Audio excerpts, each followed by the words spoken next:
Chapitre 2. La soirée découverte. Le soir suivant, vers 6h30, je me connecta. Quasi aussitôt, je reçus un message. « Salut, t'es déjà là? » »« Comment ça, je suis déjà là? »« T'avais un cours de piano ce soir, non? » »« Oh merde, j'avais oublié! Oui, j'y suis allé, mais en plein milieu, ma tante s'est mise à ne pas se sentir bien. On a arrêté le cours, son mari a pris la relève et j'ai pu rentrer plus tôt pour faire mes devoirs. Je suis désolé pour ta tante. J'espère qu'elle se sentira mieux. Oui, moi aussi. J'ai évité une boulette monumentale, là. Il faut que je te dise, demain soir, je pourrais pas être ici. Mon amie Haru fait une fête demain soir. Elle voulait que je vienne, alors j'ai promis de faire un saut vite fait. Je vais me rattraper après-demain, promis. Ah, oui, j'ai entendu parler de cette fête à l'école. Haru est l'une des premières à lui tourner autour. Oh, une fête super.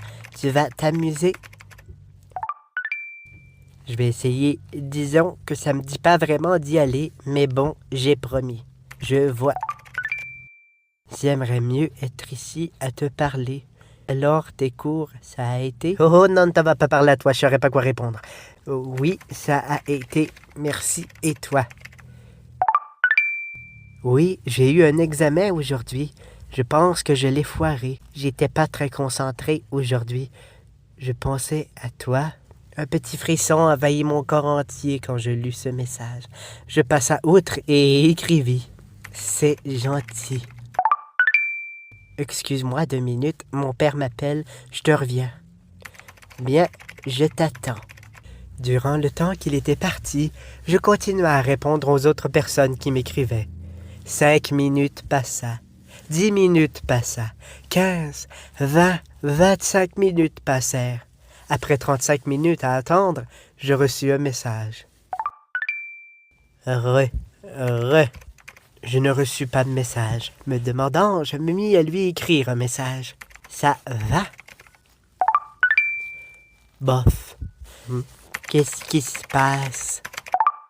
Le coach a appelé mon père concernant l'examen d'aujourd'hui. Apparemment, j'ai eu 60%. Mon père était en colère. Il voulait m'interdire d'aller à la fête demain. J'ai eu un sursis à l'aide du coach pour reprendre l'examen. Mon père a donc accepté de me laisser y aller demain. Il se fiche de moi. Ce qui compte pour lui, c'est les résultats scolaires. Il ne s'intéresse pas à moi. Enfin, je suis désolé de t'importuner avec ça. C'est pas grave. Un bonhomme triste. On a perdu du temps à cause de ça. Pardon, je dois y aller. Je me reprends, ok. Passe une bonne nuit. On se réécrit après-demain. Oui, bonne nuit.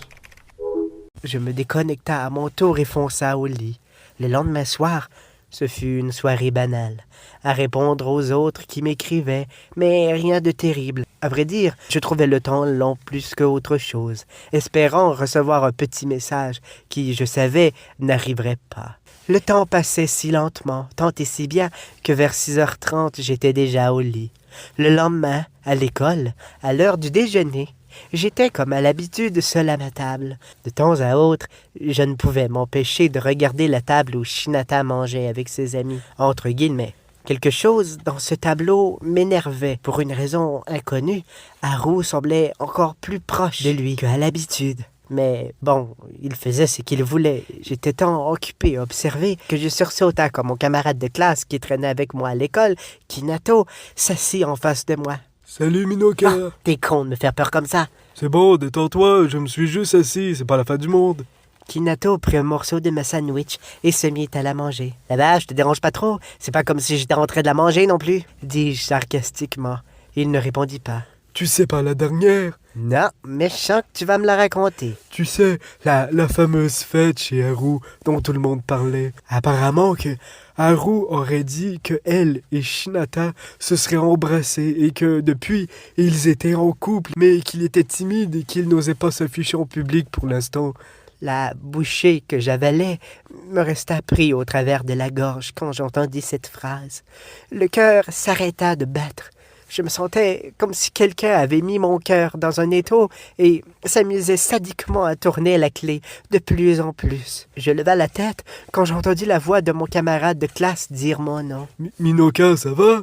Ça va, oui. J'ai pas très faim. Tu peux la manger, finalement. Je me leva et sortis de la cafétéria. Je resta le reste de l'heure de dîner dans les toilettes. Et quand les cours reprirent, je m'y dirigea, mais pas moyen d'être concentré. Mon cerveau était concentré à réfléchir. C'était faux. Ça ne pouvait pas être arrivé réellement. C'était impossible. Je me sentais en colère et en même temps, j'avais envie de pleurer. Mais pourquoi? Je ne savais pas. Le soir arriva et j'appréhendais le moment où il m'écrirait. Vers 6 heures, je me connecta. Quelques minutes plus tard, il se connecta aussi. Salut, toi, tu vas bien? Salut. Tu vas bien? Comment ça a été ta fête? Oui, ça a bien été. J'avais hâte de te parler. À ce simple message, je sentis mon cœur se serrer encore. Mais pourquoi? À vrai dire, je ne savais pas. Est-ce que ça va? Tu vas bien? Tu sembles distant ce soir. Est-ce qu'il s'est passé quelque chose? À ce moment, je combattais entre l'envie de tout laisser tomber et de prétendre que rien de cela n'était arrivé, et lui dire « Nara est une petite ville, tu sais. Je connais quelqu'un qui m'a dit quelque chose. » Qu'est-ce qu'elle t'a dit? Elle m'a dit que ton ami Haru lui aurait dit que vous vous étiez embrassés et que vous étiez ensemble, mais que tu étais trop timide pour t'afficher devant tout le monde. Pardon? Elle a dit quoi? Je te jure que c'est pas vrai.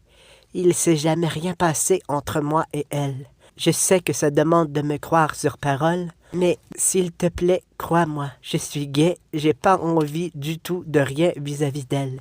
C'est toi que j'aime? Je restais surpris des derniers mots que j'avais lus. Je me mis à avoir chaud tout à coup. Je voyais dans ces mots qu'ils ne mentaient pas. Ça paraît ridicule peut-être, mais je le sentais. Bon, c'est pas comme ça que je voulais l'amener, mais oui, je crois que je commence à tomber en amour avec toi.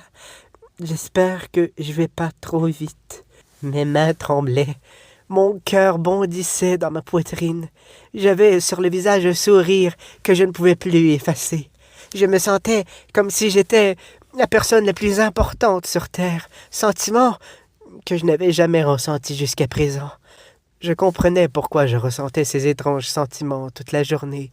C'était parce que moi aussi, j'étais en train de tomber amoureux de lui. Moi aussi, je t'aime.